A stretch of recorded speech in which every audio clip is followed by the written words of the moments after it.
Olá, boa noite. Tem alguém aí? Vamos seguir a série de lives com a Erlanger, abrindo de novo, falando na terceira pessoa, falando de um assunto que não é eleição. Margarete, você me ouve? Eu fico sem saber sempre o áudio.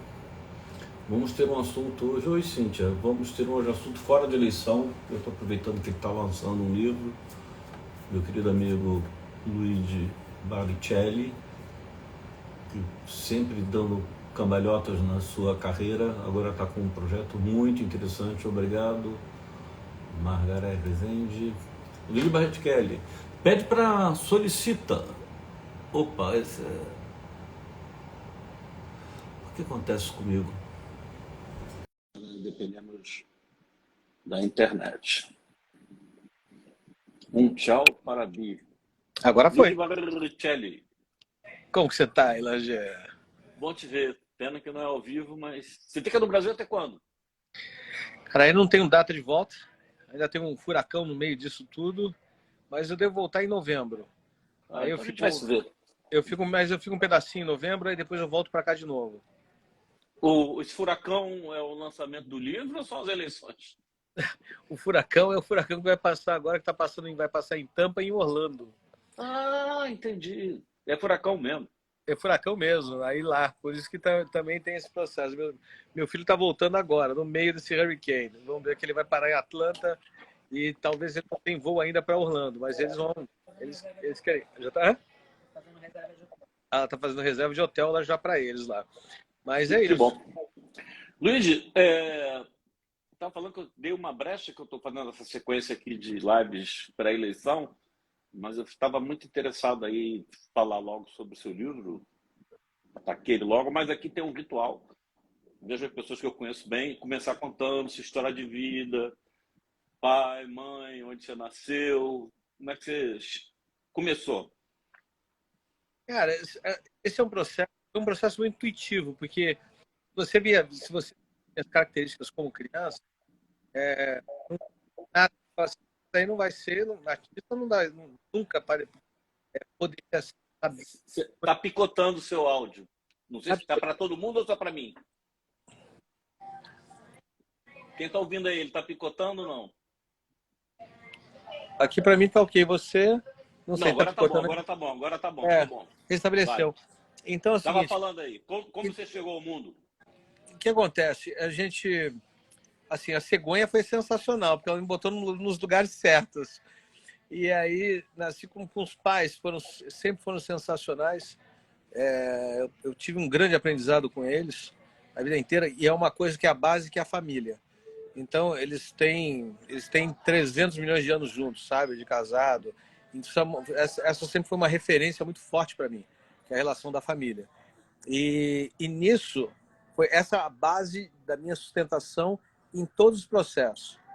Porque quando eu comecei a ascender para poder querer a carreira, foi algo que me vinha, mas era uma coisa que era contranatural, porque eu era tímido, como que eu ia fazer? Ainda não tinha feito curso de teatro, e de repente aconteceu tudo ao mesmo tempo, né? Eu conto isso no livro, né? Porque eu conto mostrando os processos de vulnerabilidade e como eles são a força motriz para você vencer na vida. Porque o nível de resistência que você sofre na sua vida é o nível de sucesso que você vai ter, se você superar ele. Então, ele é proporcional, nunca ele é desproporcional a nada. Existe uma proporção. Isso é matemático, não tem. Se você for fazer medida de todas as vidas, da sua, das pessoas que estão aqui com a gente, esse é um processo matemático. Você vai ver que ele foi proporcional ao seu processo. Eu sei porque, por causa de um amigo comum nosso, que aliás a gente vai falar rapidamente, porque senão a gente não vai parar de falar, sobre o filme Cartomante, Wagner Assis, que não vou falar sobre o desempenho, mas o Wagner, ele é espírita, ele me ensinou que na visão do espiritismo, quanto mais você sofre nesta vida, você volta melhor na outra, mas está dizendo que é na própria vida. É na própria vida. Não tem, eu vou mais a gente, quanto mais a gente estiver no presente, com os nossos pensamentos independente do que você pensa, mas assim, os seus próprios, não dos outros, não do sistema, não do que querem fazer com que você pense. Mas quando você consegue construir o mundo das ideias, e o mundo das ideias é o mundo das ideias de Platão, que você vai por um processo de desconstrução dos teus processos, das suas formas de pensamento, para você reconstruir o seu. Porque desde criança, isso que eu conto no livro do Sentir para Pensar. Porque o que acontece? A gente está tão imbuído nos nossos pensamentos, e é muito aqui, muito aqui, muito aqui, muito aqui, e aí fala assim, cara, não tá dando certo alguma coisa. Pô, financeiramente eu estou bem, ou financeiramente eu não estou bem, mas, pô, estou bem na minha família, mas tem uma coisa que está errado. O que está errado é porque você não está com as suas próprias ideias. É muito simples isso. E eu conto no livro, através desse processo. Como você faz? É através do sentir. Porque se a gente está pensando muito, a gente tem que... O que tem que fazer? Voltar. Porque se você está pensando, você não está sentindo. Você pensa e daqui a pouco você sente. Mas se você está pensando pelos outros, então você não está sentindo de verdade. Então, a ideia é você parar, você resetar para esse sentir, e para não ficar abstrato, eu conto as histórias para poder entender, para não ficar uma coisa técnica. Isso é uma coisa que você que é uma degustação. Você degusta cada parte porque você identifica. Porque isso é um arquétipo, né? Que todos temos. É um arquétipo que você vai se identificar com o processo de naturalidade e vai te soltar ao mesmo tempo, porque normalmente a gente não gosta de expor os nossos sofrimentos. Porque tem que ser sempre o durão, o machão. E não, pelo contrário. Você tem que ser humano. Então, você não é machão ou feminino, não, você é um ser humano, antes de tudo. Você já voou para dentro do livro, mas eu quero primeiro passar. Você fala da sua vida. O livro é resultado da sua vivência. E eu, pelo livro, a gente não sabia, você teve o mal de Pertes. Explica Pertes, o que é isso? Cara, o que acontece? O líquido sinovial, que ele é fabricado entre a cabeça do câncer, né, cabeça do fêmur. Então, o fêmur ele é redondo, ele encaixa aqui, eu esqueci o nome dessa parte óssea. Ele encaixa, né, nessa parte. O que acontece? Tem um líquido que fabrica no meio dos dois. E aí eu não fabricava esse líquido. E aí eu comecei a ter atrito entre a cabeça do fêmur e essa outra parte. Então, o meu fêmur, ele é achatado. Até que, quando a gente foi no ortopedista, ele pediu que eu não podia mais pisar no chão. Então, eu usei muleta e um suspensório para poder ficar.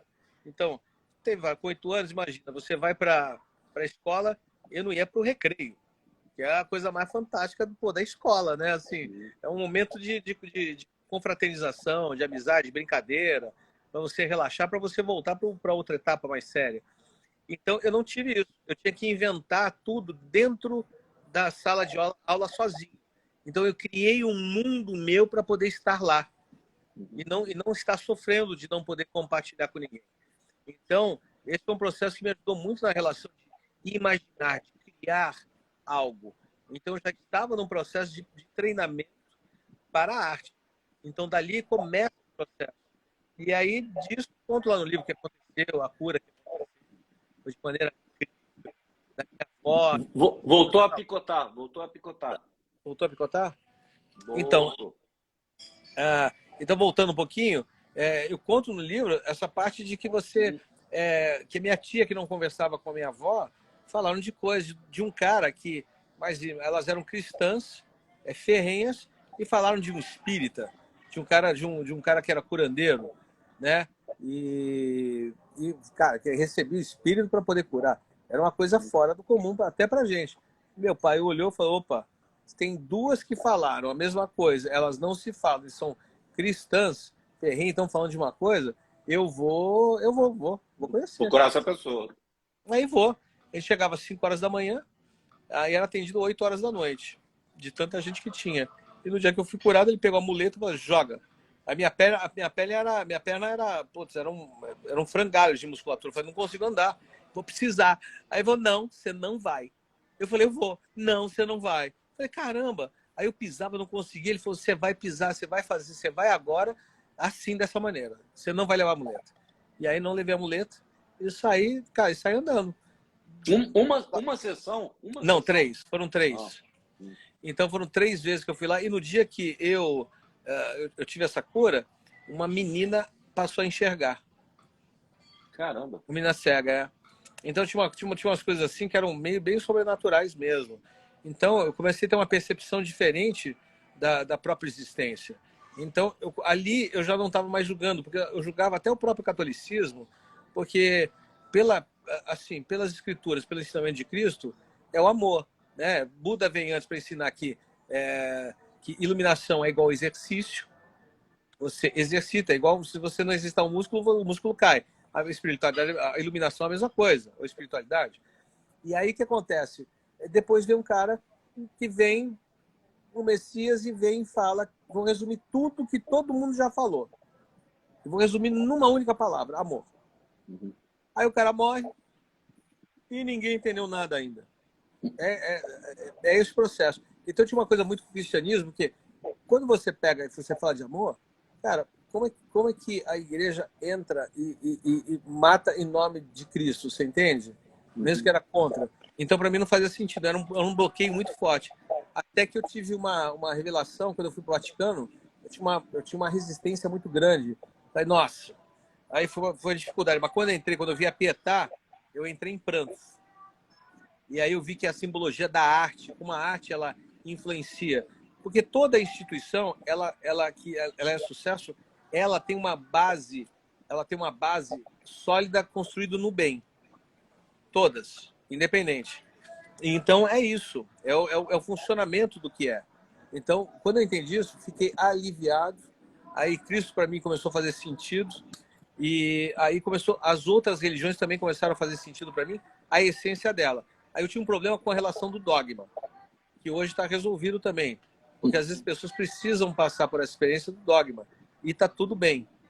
Porque para mim antes o dogma era um outro aprisionamento dentro.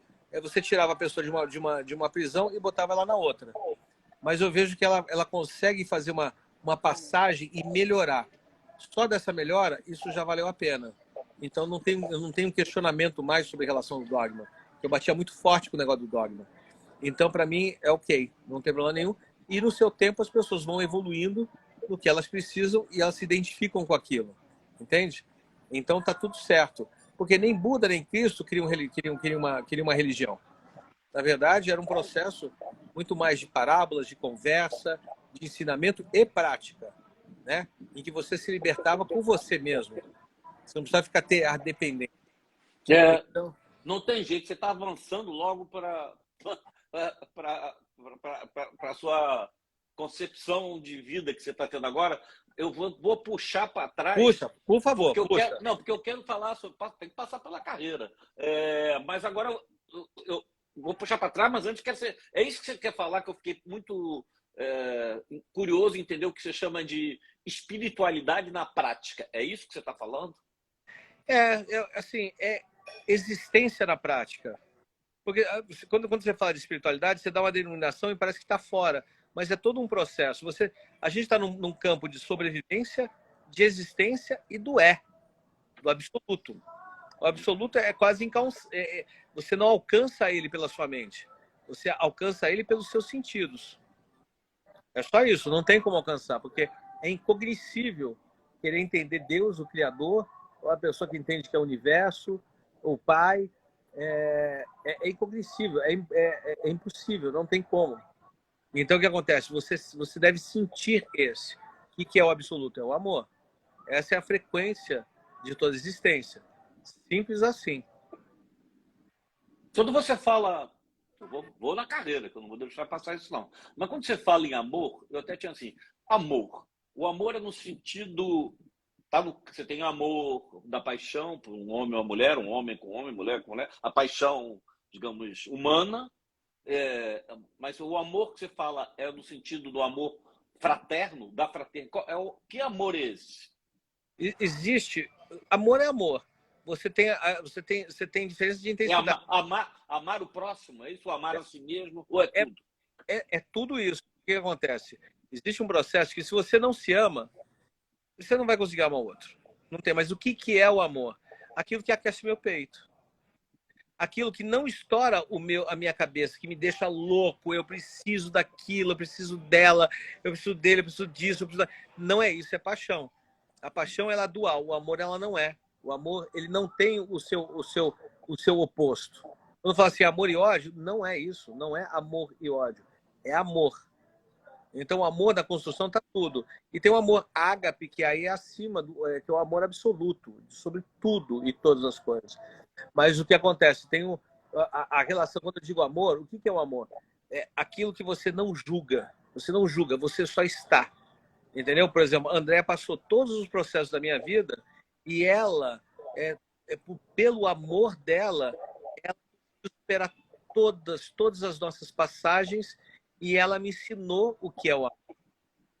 Entendeu? Eu aprendi o que era amor, porque eu via fragmentos dele. Então eu confundia, porque eu ainda não pensava por mim, era pensado por todo o sistema, e era um conflito, porque eu não queria ser pensado e queria pensar, e aí não queria pensar, queria ser pensado. Era uma confusão. Então, quando você passa por um processo, você consegue construir todos esses processos, que aí a arte ajudou como ator, a construir tantos personagens e a reconstruir todos, eu tive a oportunidade de conseguir me desconstruir. Então, para mim é fácil fazer qualquer mudança, não é uma dificuldade. Ela é muito simples hoje, mas não foi antes. Você falou, aí me deu a chance de eu voltar para a carreira, mas também acho que é importante registrar que faz parte da sua vivência, não que vida de artista seja moleza, a gente sabe como ralam, como trabalham, um trabalho pesado, acho que é só aparecer em televisão, aparecer e tal, não sei o quê. Mas você começou como sacoleiro, eu pesquisei. Então, teve esse processo que foi fantástico. Eu aprendi, sempre nas crises, a gente tem que se reinventar. Tem crise, tem que se reinventar. Você não está mais dando certo como esse processo, você vai se reinventar. E foi um processo. Eu trabalhava como modelo, e aí parou tudo. Eu tinha uma filha para sustentar e eu não sabia o que fazer. Aí o meu tio, que ele vendia roupa, ele me deu uma camiseta. De uma fiz duas, de duas fiz três. Aí, daqui a pouco, eu estava com 3 meses, já estava vendendo tanto, entrando tanto dinheiro, que eu já tinha 3 vendedoras já no processo. Então, eu ia só para lugares específicos, eu sabia que eu ia vender bastante. Então, e o resto eu distribuía e dava para elas, até clientes meus, para elas poderem ir, porque elas já estavam dentro debaixo do guarda-chuva.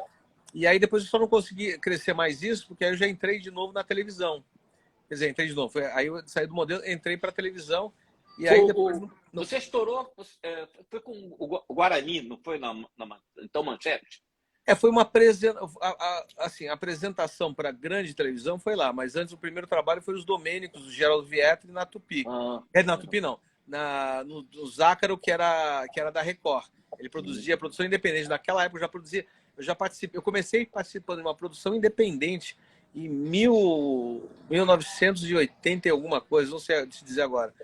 E aí eu fui apresentado ali. Depois entrou a Manchete, depois em sequência a Globo, depois eu voltei Manchete, e aí depois Globo, e aí Globo eterno. Eu não vou passar por tudo, porque são mais de 30 novelas. Você apresentava no Domingão do Faustão, foi apresentador do video show, mas eu quero dizer para você, eu descobri você num filme que não teve a repercussão de cinema nacional, que é exatamente a Cartomante do Wagner Lacy, um elenco maravilhoso, Giovanna Antonelli, Débora Seco, Silvia Pfeiffer. Isso. Porque pela primeira vez... Sabrina Sato. Isso, pela primeira vez eu te vi atuando sem ser aquele galã clássico. Você fez um vilão. E era um vilão mal pra caramba. E a gente sempre faz comparação. Falei, caramba, parecia o Brad Pitt. Era um vilão galã que era legal e não era. Tinha uma dubiedade muito grande no processo do personagem. Então, aquilo foi uma parceria de um irmão, né? Que o Wagner era um irmão. Ele era um repórter ali da CGCOM, que trabalhou com você, e ele sempre me apoiava, me indicava, falava assim, Luiz, pô, eram os indicadores, virou meu irmão, então de frequentar a minha casa, frequentar a casa dele, sabe, em vários processos. E aí eu tive padrinho de casamento, tudo. a gente tem uma relação muito forte. E aí, quando ele fez, isso era um projeto que filme era uma coisa que não era para você nem ganhava dinheiro, você ajudava as pessoas. A gente chegou a entrar, a gente entrou num processo de produção juntos, mas é ele que levou tudo sozinho. Ele que levou tudo sozinho, na verdade. Ele assumiu isso daí. E foi muito bacana, porque foi um processo que me tirou daquele ponto do galã para o ator. Por isso que eu gosto. Que aí também foi um processo que aconteceu no Laços de Família, que também trouxe essa questão. Então, cada ponto vai crescer. Você é o par da Capitu. Exatamente. De novo com a Giovanna. É o Fred. São os dois processos. E nesse filme era Giovanna e Débora. Assim, elas completamente diferentes, eu também, então era muito disruptivo. E ali o Wagner me fez pagar bundinha, safado. Não, mas enfim, fica para a história. Eu vou pesquisar. Quando vou botar o trechinho junto, quando eu for editar lá. Vai dar pagar bundinha. É rapidinho, é rapidinho. Quando você falar esse momento, eu vou botar. Não vou botar nada, não. Vou mostrar. Vou mostrar. Bom. Graças a Deus. Bom, obrigado. O Luigi, aí todo mundo pergunta, o que deu que você vai responder, abandonou no auge, arrebentando, galã, apresentador e tal, Estados Unidos? É porque eu já tinha são várias coisas ao mesmo tempo, mas uma que ajudou a eu tomar essa decisão era a perspectiva que eu estava vendo o que estava acontecendo de transformação no sistema da televisão, de uma maneira geral. Estava mudando muito tudo. E eu estava vendo que os atores não iam ter mais contrato, porque eu tinha contrato de longo prazo, a gente renovava há 4 anos, e era um contrato excelente. Pô, isso aí é uma delícia, você recebe todo mês trabalhando, você está recebendo. E que é muito confortável para você desenvolver seu trabalho, você estudar mais, você se desenvolver. Mas aí eu estava vendo que isso não ia rolar mais. Então eu estava vendo isso daí chegar perto. Ainda não estava perto, mas ele ia chegar perto. E aí eu pensei, aí eu comecei, aí teve uma congruência. Eu estava indo morar nos Estados Unidos. Eu não achava que eu deveria estar morando lá, mesmo que tudo certo, eu ter o contrato e estar ganhando morando lá. Você entende? Porque eu perguntei se tinha um projeto para mim, não. Eu falei, tá tudo bem, mas eu vou, assim, cara, eu vou mudar, mas não me dava conforto aquilo ao mesmo tempo.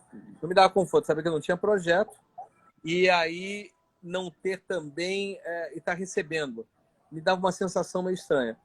Aí, Você sabe por que essa sensação? Porque quando se fazia contrato de longo prazo, não era para você trabalhar. Era para quando você não estivesse trabalhando, você não fosse para outro projeto, para outra emissora. Era uma gaiola de ouro, como se falava. Era sensacional, pô. Assim, a Globo foi a universidade que eu tive de todas as coisas, de todas as polaridades. Então, eu em Harvard, eu não iria aprender o que eu aprendi na TV Globo. Entendeu? Não ia aprender. E ainda pagar uma fortuna. Entendeu? $60 mil, sabe, anuais, para eu poder ter ser aprovado aí em Harvard. Lá na Globo, fui aprovado, e num momento onde eram poucas as pessoas que faziam novela, realmente tinha a relação da família, era uma coisa bem fechada, eu consegui furar esse bloqueio e, cara, tive as experiências maiores e ainda por tudo me pagavam por isso, me pagavam bem. Olha que delícia. Cara, uma universidade em que você recebe. Foi genial. Então, por entender tudo isso, eu falei, tem um momento que eu preciso ter uma redenção. Nisso apareceu a oportunidade de eu fazer o programa Escola para Maridos, da Fox, internacional, que ficava em 3 horas de Orlando, e aí eu comecei a conectar. Falei, Brasil e Orlando são de 8 a 12 horas, dependendo do voo. Cara, eu tenho em Bogotá, eu fico aqui perto, e eu vou no internacional, eu apresento, perguntei para a Globo se eu tinha algum projeto, não tem para agora. Perguntei Boninho. Boninho foi um cara incrível, porque foi a única pessoa que me falou não. Eu falei, Boninho, tem algum projeto que eu possa participar? Ele falou assim, Luigi, não. O que acontece? Eu tenho uma sequência de apresentadores que eu preciso botar. Ele falou assim, estou até vendo aqui um formato em que eu consigo atender várias pessoas, mas não consigo encaixar, que é o É de Casa. Então, eu não tenho. Eu falei, obrigado. Foi aí que eu tomei a decisão. Tomei a decisão que falei assim, Andréia, a gente já lá atrás, a gente ia chutar o balde, vamos de novo? Vamos. Ela topou e eu falei, vamos embora. Aí eu falei com a Mônica, querida, Albuquerque, Mônica, botei todo esse panorama e falei para ela, eu tenho um programa para apresentar, um programa para chamar de meu. Vocês não têm, que eu já sei. Quero ficar e tá morando lá. Quero saber, posso fazer esse programa? Que é um programa para TV. Eu falei, Mônica, como é que a gente pode... Oi. Picotando de novo. Tá cortando? Tá ouvindo? Dá um Agora joinha voltou. aí para ver se vocês estão ouvindo. Quando vocês não ouvirem, bota um joinha ao contrário. Não, pode deixar que eu sou deficiente auditivo. Eu vou ser o primeiro a dizer para você que não está batendo aqui. Legal. Mas eu tô com full aqui de internet. Tá dando full. Tá. Mas então eu falei com ela. Aí o que acontece? A gente entrou num acordo que era o seguinte: eu ia ficar contratado até o dia anterior da minha contratação na Fox. E foi isso que aconteceu. A Globo não precisou pagar o meu contrato restante. Eu fui fazer o programa, foi sensacional. Foi recorde de audiência, deu 1000% de audiência na Fox, Discovery, e foi excelente. E eu pude experienciar uma coisa que eu gostava de falar e fazer, que eu já fazia isso na minha vida, que era ajudar casais. Então, cara, é um pacote completo. Como que você vai negar esse chamado?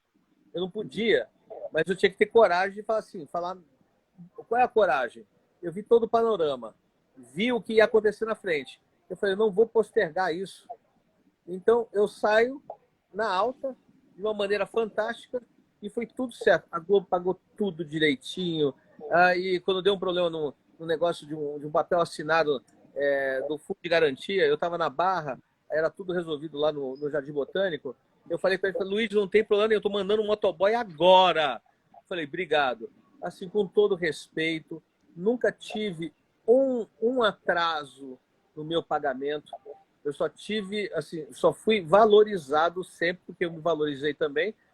E nessa valorização que eu tive, eles aceitaram, então eu me sinto valorizado pelo processo. Então eu só posso falar bem da emissora, não tenho nada que falar, porque ela foi super correta e uma qualidade de produção artística incrível. Então, assim, uma das melhores do mundo. Então, produz com uma qualidade absurda, com talentos incríveis.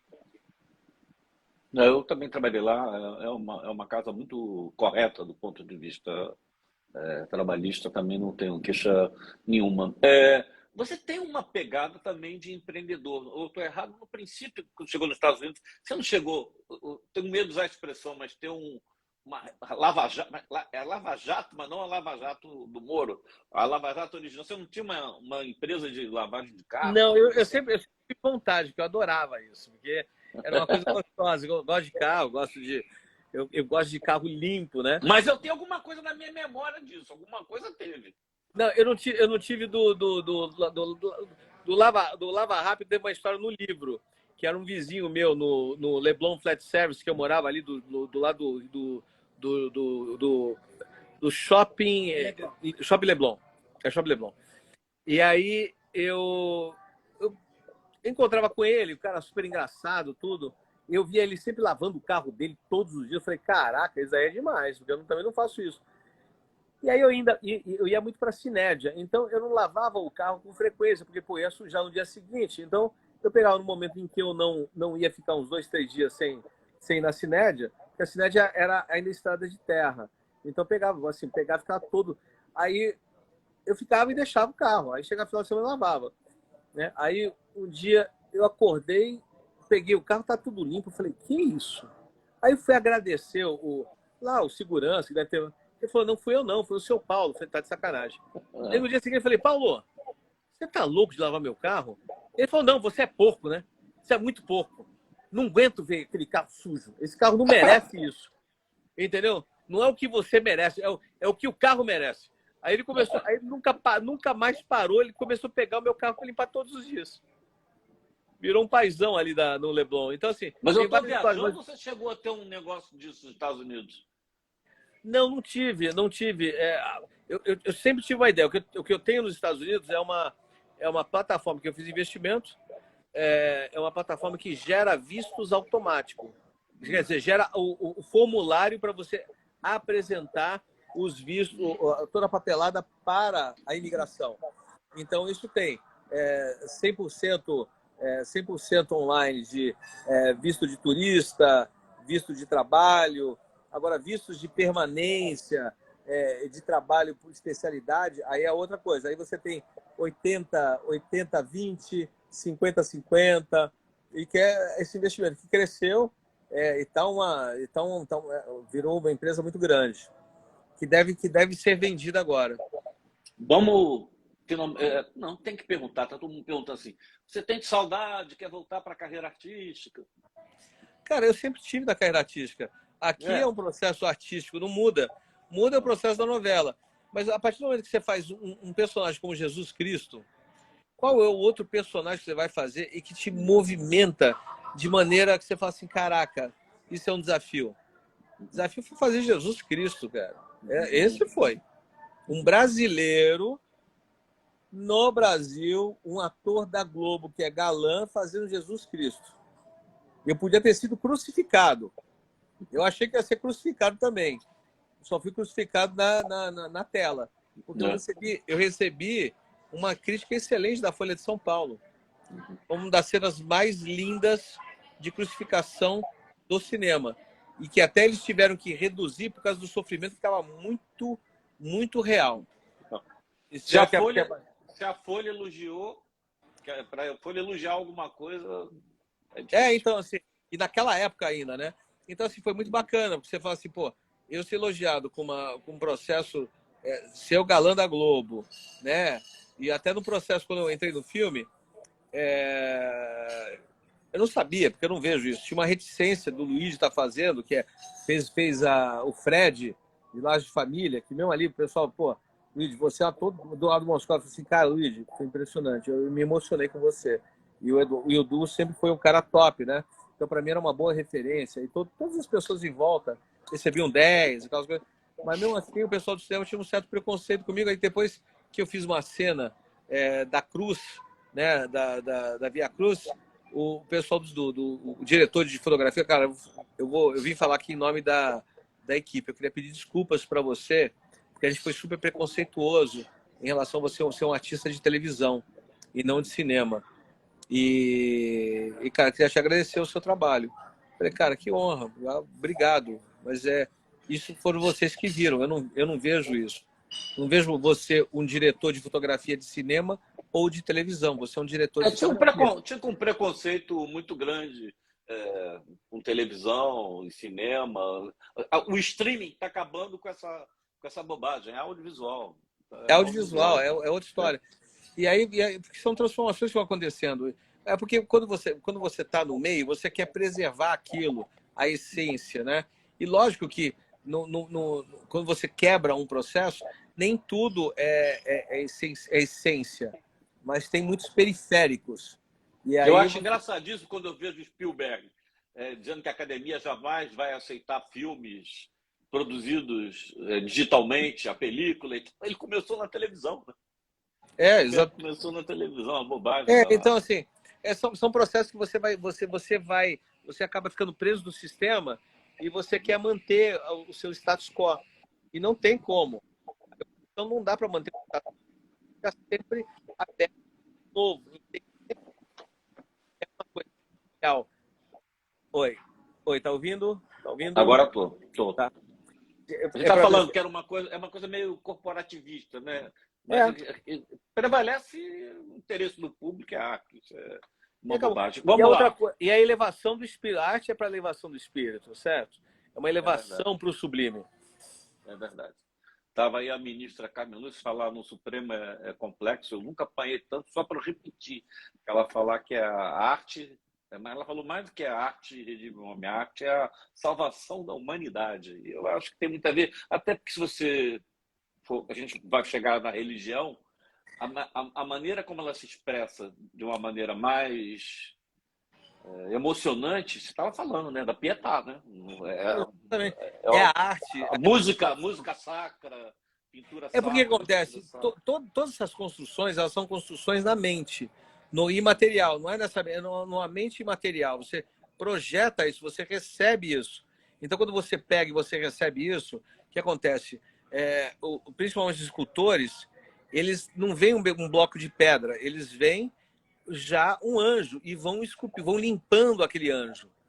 Então eles fazem a diferença de uma obra clássica para uma obra mais simples é a elevação. Quando você pega Bach, quando você pega Mozart, quando você pega a Nona Sinfonia de Beethoven, cara, só essas frequências elas são impressionantes. O que elas fazem com o teu cérebro, ela harmoniza o teu cérebro de uma maneira absurda, né? E é pouco explorado isso como ferramenta de ensino, como ferramenta de abstração e contemplação. E você tem outras coisas, mas, pô, isso daqui numa criação de clássico, quando você cria clássico, é que você recebeu aquilo, criou no imaterial e você trouxe para o material. Isso é a arte. A arte que é criada aqui, ela não é arte. Por que acontece? Você fica cada vez mais na coisa densa, na coisa mais pesada. Entende? Isso não é arte. Não tem como ser. A arte é a exploração do divino. É a essência divina. É você transmutar o seu processo. É você ir para o sagrado. Para que no sagrado você crie, para você voltar para o periférico. Você sai do seu centro e você vai para o periférico vivenciar aquilo. Você está no sagrado e você vai para o profano. E aí está tudo bem. Agora, ficar só no profano e se identificar com isso é sofrimento. Luigi, como é que foi o processo, a ideia que te levou a escrever Sentir para Pensar, porque o amor é o caminho? E primeiro processo, e depois qual é a mensagem geral? Quer dizer, você fala em inovador espiritual, espiritualidade da prática, mas primeiro, de onde veio a vontade de escrever? Como é que foi esse processo? O que acontece? Quando você passa por uma experiência muito profunda, eu podia ficar dentro de uma bolha e ficar ok, vivendo a maravilha, porque eu não dependo de nenhum tipo de governo para eu existir. Nunca recebi nada de processo, foi sempre pelo meu trabalho e pela minha credibilidade e pela minha entrega. Eu faço um over-delivery em todos os meus trabalhos. Então não tenho concorrência. Dificilmente eu tenho concorrência. Não tem concorrência. Porque as pessoas confiam. Então, para mim seria fácil, mas você quer expressar isso para que as pessoas vivam isso daqui em qualquer circunstância, em qualquer processo que ela passe, né? Não entrando num processo de passividade, né? Para você não ter a sua não ser passivo é estar em ação. Isso não quer estar em guerra ou em atrito, criar mais atrito, não. É gerar, não fica na passividade aceitando, mas você gerar uma discussão para construir um novo. E respeitar as diferenças. Se você não constrói um novo, você respeitar as diferenças. Pronto. Porque não tem coisas que não estão sob seu controle. Então não dá para ficar desesperado. Você tem que fazer a sua parte. É a mesma coisa. Se eu for escovar os dentes, eu abro a torneira e aí eu vou fechar. Enquanto eu estou escovando, eu vou fechar. Estou tomando banho, eu fecho a água e me ensaboo, passo shampoo, tal, não sei o que, e depois eu ligo a água. Aí eu vou pensar o seguinte, só eu estou fazendo isso e os outros não estão. Mas se eu pensar por aí, eu vou ser mais um a não fazer. E se eu não falo que eu faço, se eu falar que eu não faço isso, eu vou dar exemplo errado para que as pessoas façam. Então a gente vai piorar a relação com a mãe natureza, entendeu? Com a existência do ecossistema. Então, eu faço a minha parte. E eu dou o meu exemplo. Entendeu? Porque se eu for errar, eu erro por pouco. Eu não vou ficar errando todo 100%. Então, a probabilidade do meu erro é muito menor. Em algum momento de esquecimento, algum momento sei lá, de uma angústia ou de uma ansiedade, eu não vou errar sempre, porque o tempo todo eu estou entrando no sagrado para vivenciar o profano. quanto mais eu estiver nesse processo, fizer geralmente, lembra que eu estava falando de Buda? Iluminação é igual ao exercício. Eu faço o mesmo processo. Eu faço esse processo para poder entrar, para poder vir para o periférico, para poder existir de uma melhor maneira possível. Porque aí nada. Você fala, já falou Buda, já falou Cristo. Eu acho que, pelo que eu entendi, você tem uma espécie de uma. Você desenhou uma filosofia de vida, uma doutrina de vida. Você pegou isso de religião ou só os elementos? Eu não entendo que seja uma obra religiosa, um trabalho religioso. É Não, mais de espiritualidade, né? é, Mas você não tem assim, você saiu escrevendo, de repente viu que tinha um livro, ou baixou e você. não, eu comecei a gravar. Então eu gravei muitas coisas, muito, e a gente foi depurando tudo, porque na gravação dá uns, sei lá, dá uma coleção. Então, além disso daí, eu tive que trazer, simplificar. O André me ajudou pra caramba, a gente trouxe o processo, foi, para poder simplificar ao máximo para ter entendimento. E a gente chegou nessa versão de contar através da vulnerabilidade, trazer a relação da força. E a vulnerabilidade não é vulnerabilidade, na verdade é força. Quando você troca isso, você não tem problema de contar, porque, cara, não tem problema nenhum. Porque olha onde eu tô, olha como eu tô, olha como eu conquistei.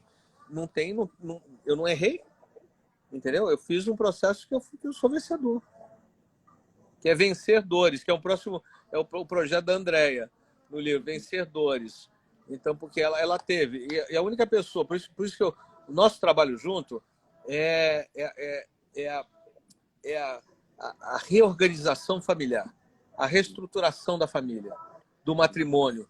Entendeu que é a etimologia da palavra do matrimônio, da celebração, sabe? Dos nossos aniversários, sabe? Das nossas datas festivas, da nossa existência como família. Porque na hora do pega para capar, a única pessoa que estava do meu lado era a Andréia. Eu não tive apoio, mas não era porque as pessoas não tinham capacidade para me apoiar mesmo. As pessoas mais preparadas, como pastores, espíritas, xamã, Hare Krishna, hinduísmo, tudo, não conseguiu. E a Andréa foi a pessoa que estava do meu lado o tempo todo.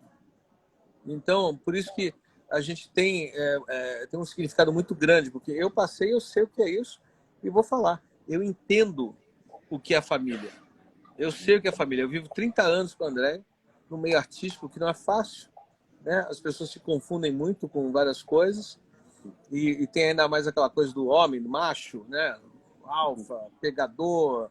Então, e que para mim não combinava, mas ao mesmo tempo eu tinha que ter aquela representação. Era um conflito muito grande. E a Andréa foi uma pessoa que sempre manteve na linha, puxava para o eixo. Então, por isso que eu devo a todas as minhas coisas à Andréia. Tudo, tudo, tudo. Então, a gente é como se fosse, nós somos. Né? A gente. Oi, alô, alô, alô, alô, alô. A gente é uma individualidade, mas é que eu falo assim, que a gente a díade que se transforma em um. Então, é a mesma coisa. Então, nós somos complementares nessa relação no trabalho, que a gente faz dinâmicas incríveis com casais, que primeiro é para você resetar. Você e o casal. O individual e os dois. Para poder começar a fazer um trabalho, a comunicar. E ajudar para que eles façam sozinhos, para que eles não tenham dependência nem de mim nem da Andréia. E aí eu falo assim, mas como você vai fazer isso? Pô, seu trabalho é esse? Eu faço, é simples assim, porque não me interessa ficar com uma pessoa para uma mesma coisa, repetindo, repetindo, repetindo. Precisa ter outras pessoas. E aí, para outras coisas, existem outros processos, que é um processo de evolução. É simples, não tem. Isso é matemático. Como a espiritualidade, ela é matemática.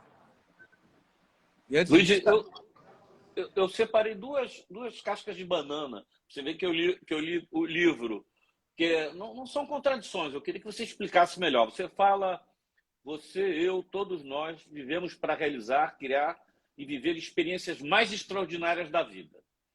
Isso não é um pouco contraditório com o budismo? Por que a gente tem que ter uma vida extraordinária? Não está muito bem a gente ter uma vida simples. Sem grande. Ela é Isso é, extraordinária. isso, é, isso é extraordinário. Cara, o simples é extraordinário. Eu curto, eu pego uma barraca, pego meu carro, tem uma barraca, eu pego o André, saio 4 da manhã e vou 2 horas sentindo costa dos Estados Unidos, na Flórida, sentindo costa leste.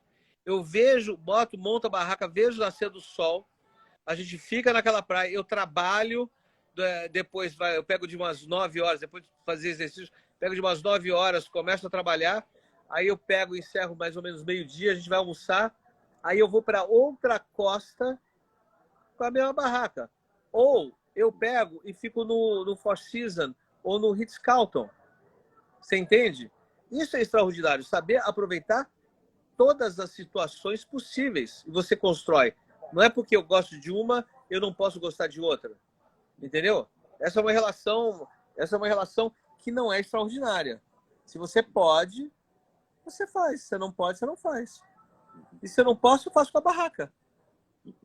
Entendeu? Mas mesmo podendo, eu adoro fazer com a barraca.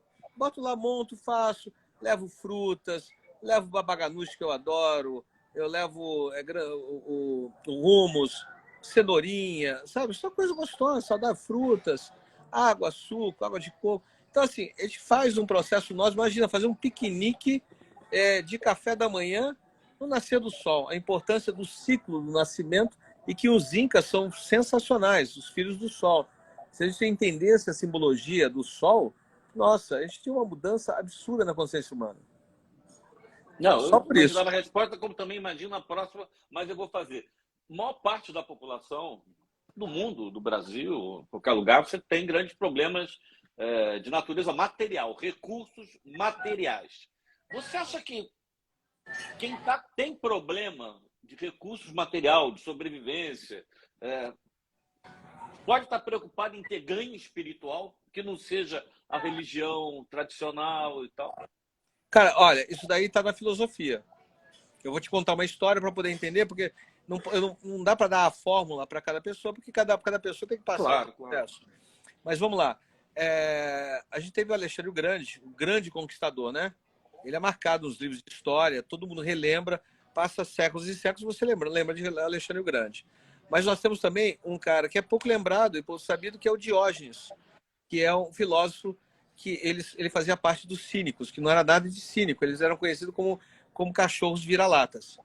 Diógenes era um filósofo, falava nas ruas, ele entrava na academia de Platão e ele esculachava Platão.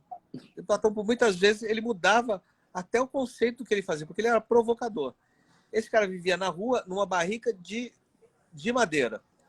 Um filósofo morando numa barrica. A única coisa que ele tinha era uma roupa e um jarro de água. Quando ele viu uma criança tomando água com as mãos, ele viu que nem o jarro ele precisava. Ele doou o jarro dele. Estava um dia na barriga de madeira, tomando sol, quando aparece o Alexandre o Grande, que queria conhecê-lo, foi para a cidade, conseguiu organizar esse encontro. Chegou na frente de Diógenes e falou assim: Diógenes, sou Alexandre o Grande, conquistador disso, daquilo, blá, blá, blá, blá, blá, blá. O que estiver ao meu alcance é você pedir que eu vou te dar. Aí Diógenes olha para ele e fala assim: você pode me dar o sol? Aí o Alexandre Grande falou assim: não. Então sai da minha frente que você está fazendo sombra. Maravilhosa, a história é maravilhosa. Você entende? Assim a gente consegue explicar, porque Diógenes imagina que ele foi capturado e vendido como escravo. Os amigos dele juntaram dinheiro e aí, de juntar essa grana para poder tirar ele da prisão, ele falou assim: não, eu vou passar por isso. Agora, quem foi escravo de quem? O cara que comprou ele como escravo ou ele que foi comprado? Lógico, foi o outro. O que acontece? Ele mandava. Você acabou falando algo que também está no seu livro, que é: você pode ser livre numa prisão. Dá uma aprofundada nisso. Cara, às vezes você percebe... Isso aconteceu num processo que eu estava num curso que era de coach para coaches. E eu queria conhecer esse universo. E aí queria entender. Aí um cara se aproximou, um senhor forte se aproximou de mim, com um vozeirão assim, de locutor. Aí ele falou: Luigi, no intervalo, né, do curso: Luigi, você é um artista e eu tinha um certo preconceito, achei que você era metido, mas vi que você é uma pessoa bacana. Eu falei: muito obrigado. E ele estava se aproximando e eu estava sentindo o campo dele. E sentir o campo começo a traduzir as coisas de pensamento, coisas começam a vir na minha cabeça. Isso é uma coisa que acontece comigo. Aí eu comecei a ver tudo. Falei: ai, meu Deus do céu, eu vou falar para esse cara, não posso falar, pelo amor de Deus. Mais uma vez, eu não vou falar. Mas ele se aproximou e me fechou na mesa. Aí ele falou assim: olha, eu vou ser sincero, eu nunca falei isso, dificilmente, mas eu sou um coach espiritual. Falei: pô, bacana. Mas o que eu vou te falar é que eu fui preso 7 meses injustamente. Falei: não estou julgando, não vou julgar você jamais. Ele falou: pois é. E na prisão, eu comecei a perceber, encontrei, sabe, essa vocação para a espiritualidade. Eu falei: legal, ótimo. Eu falei: mas engraçado, você tem um vozeirão muito grande, você é peitudo, tal, não sei o quê, você fala assim, mas parece que você está com uma couraça, você fala de espiritualidade e está com uma couraça aqui na frente. Não está sentindo um peso aqui? Tá. Eu falei: deixa eu fazer uma pergunta para você. Por que a pessoa que sabe orar, ela tem toda a técnica de oração, ela ora e não consegue milagre? Você quer um coisa de espiritualidade. Aí ele: então não tem problema não saber, fica tranquilo. Mas o que é? Você sabe? Não. É porque ele ora de porta fechada. Deus não entra sem ser convidado. Só na lógica, você trabalha isso, você passar por processo de espiritualidade, é lógica. Ninguém vai se não é convidado. Então, você fechar a porta do seu coração e rezar não vai adiantar, não acontece nada.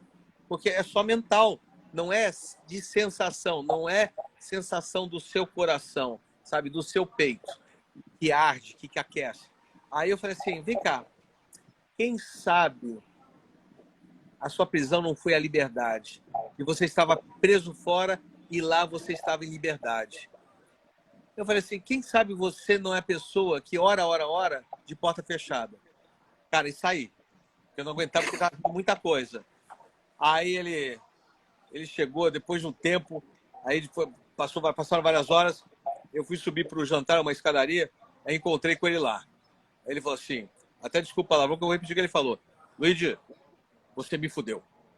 Eu falei: cara, mas foi de camisinha, foi legal? Ele falou: não, para de sacanear, porque eu fui fazer uma live, eu tava me borrando, fui 2 vezes pro banheiro, falei pra minha mulher, a mulher falou que você tava com a razão.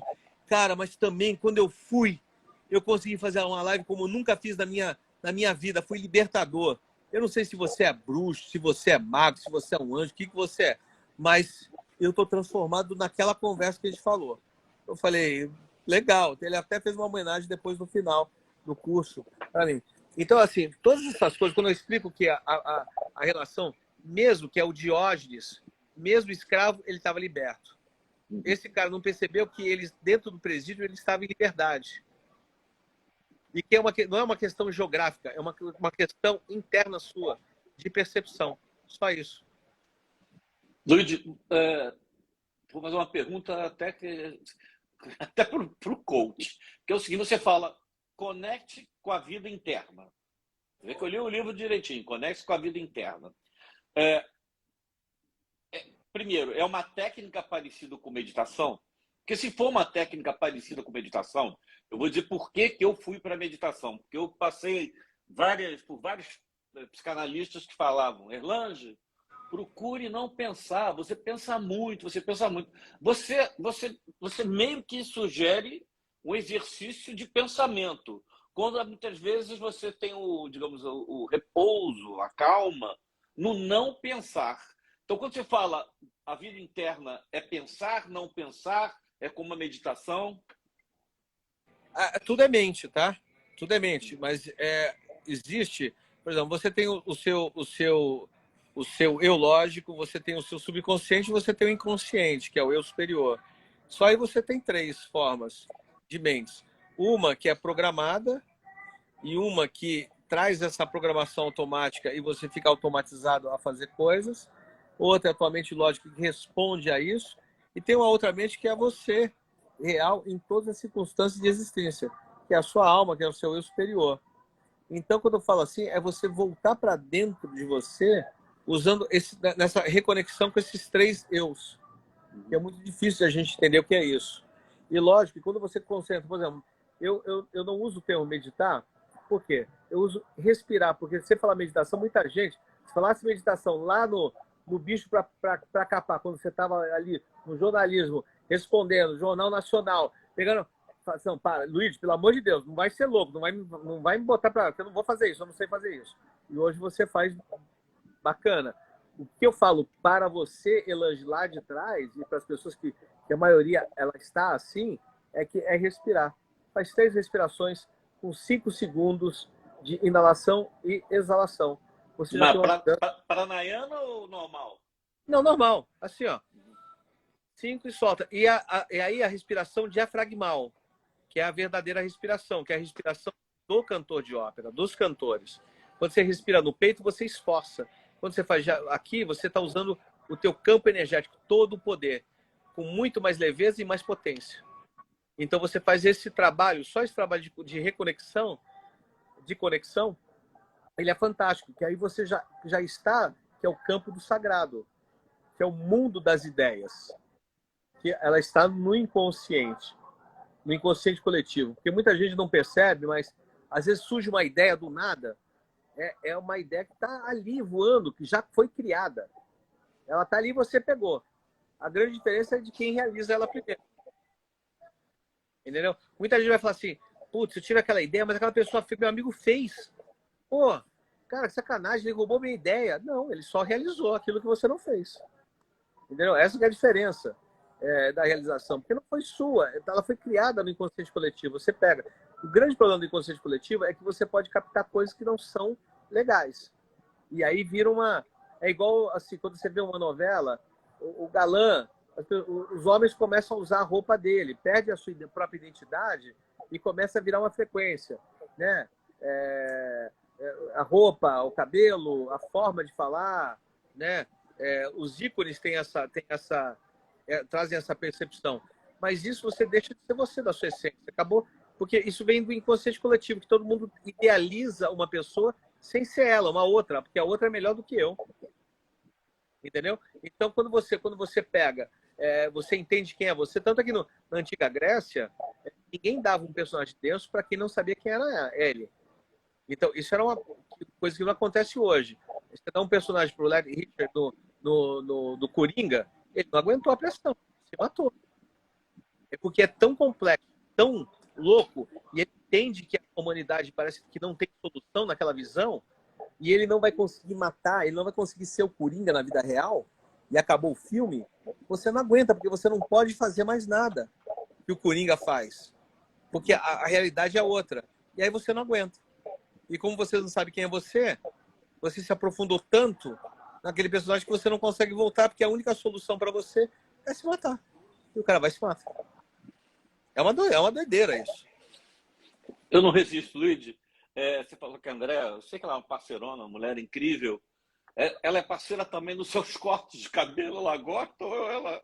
Eu não tenho esse tipo de problema, tá? Com corte isso de cabelo. É ótimo. Viu? Mas você precisa sabe... ir pro barbeiro, que bom.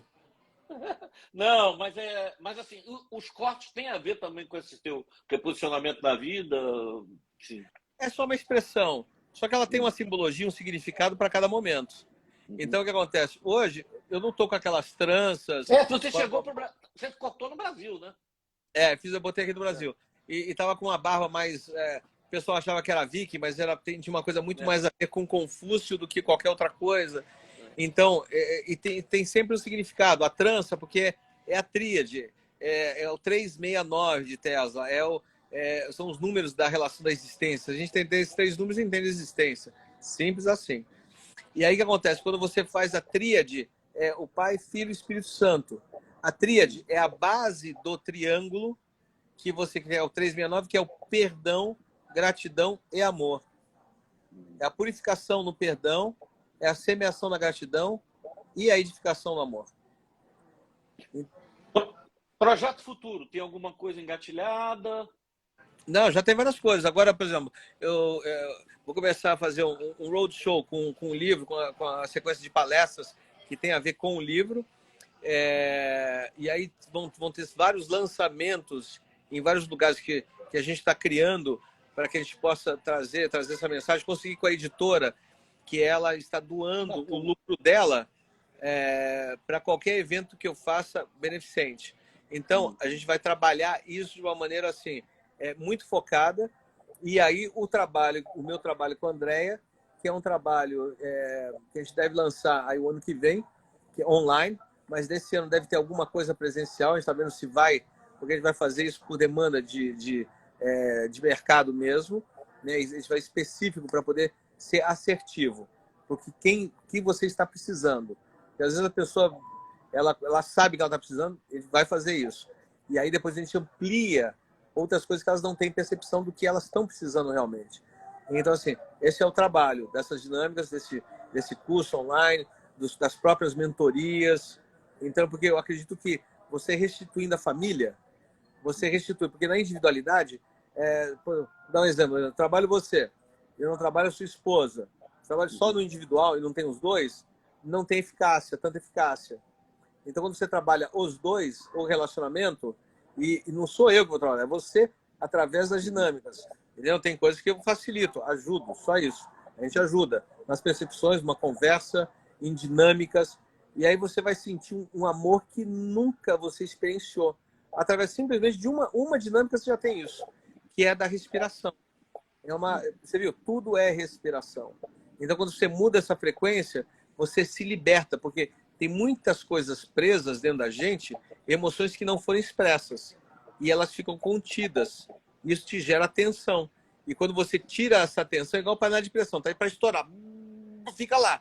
E você fica, e aquilo fica o tempo todo. Aí quando você aperta a válvula, começa a descarregar, e aí aquela panela fica tranquila, você fica tranquilo. E aí você tem condições de trabalhar o teu processo de sobrevivência, de existência, O livro já compra online, livraria, vende, não vendeu o livro, caramba. Você nem Vamos embora. exemplar, não está nem com exemplar aí para mostrar. É que a gente está no evento aqui do Henrique Meirelles, que foi ministro da Fazenda, né? Presidente do Banco Central. Ele está aqui embaixo. Então, eu só queria dizer que, além de tudo, é um artista. A edição é linda, o livro é belíssimo, muito incrível, bonito, né? a edição. Eu gostei, foi muito. É engraçado que eu pedi as cores violeta, que é as cores de Metatron, que é aquele símbolo, né? Uhum. E aí, cara, ele me veio com violeta, mas veio esse verde e amarelo. Olha que incrível. Que tem a ver com o Brasil, sabe? Com aquela acredito da relação da natureza, que é incrível, né? A nossa diversidade. Tem uma representação muito forte ali de Brasil, sabe? De representação de floresta. Foi o acaso. E é engraçado que a gente lançou o livro, dia 22, foi o equinócio de primavera. Então, olha só que legal. Está florescendo. E aí, o lançamento de São Paulo foi logo na sequência do Ano Novo Judaico. Você acredita em sincronicidade? Total, né? Eu não acredito. Não sei nem por que eu perguntei. Não sei nem por que eu perguntei. Mas é bom, porque é importante. Porque eu não acredito em coincidência de forma alguma. E é o que acontece. Eu não perco nenhuma oportunidade que eu sinto, porque eu sei que não é coincidência. Eu vou entender o que é aquilo e não perco uma oportunidade. Não perco aquele sinal. Eu vou e faço aquela coisa acontecer. O que for. Eu nem sei o que é, mas eu vou fazer acontecer. Não deixo. Porque a passividade do bem faz com que o mal vença. A passividade do bem faz com que o mal vença. Isso não quer dizer que você tem que entrar em guerra. Você tem que articular para a construção de um novo, em conjunto, com respeito às individualidades. Bacana. Luigi, te agradeço muito e sua despedida. Qual a mensagem que você deixa para a gente? Caraca, 9h49, passamos ainda mais um pouquinho, né? Eu falei que não estou fazendo mais de 1 hora, mas, pô, não tem como deixar de te ouvir. Legal. Acho que eu interrompi pouco dessa vez. Porque foi ótimo, a gente falou, você me deixou. Eu gosto de falar, né? Você também, mas você conseguiu falar. Mas assim, a gente está passando um momento importantíssimo de todas as nossas vidas, da consciência do planeta, de todos os seres. É muito importante que a gente tenha noção de quem realmente nós somos, do que nós acreditamos entender o que tem para ser ofertado de todos os lados e ser congruente com o que nós acreditamos. Ponto. É só isso. É aquilo que vai. E o que for, nós nos adaptamos para uma forma melhor de existência. Só isso. Para a gente não ter briga, essas disparidades, que eu entendo que a gente não deve não deve ser passivo, deve ser ativos. Mas na relação da consciência, quando a gente fala de uma maneira geral, é trazer a conscientização e não a forçação em relação. Quando você demonstra o seu ponto de vista, e seu ponto de vista ele é verdadeiro, não tem como não vencer. E você percebe que quem agride é que não tem o contraponto do conhecimento profundo para poder ter a base sólida daquilo que ela está falando. Então ela se perde e ela agride. Então, assim, preste atenção, tenha consciência e que vai estar tudo certo sempre. Tomara que venha essa transformação. Obrigado, Luiz. Obrigado, irmão. Bom te rever. Valeu, beijos. Beijos a todos. Tchau, tchau. Tchau, tchau.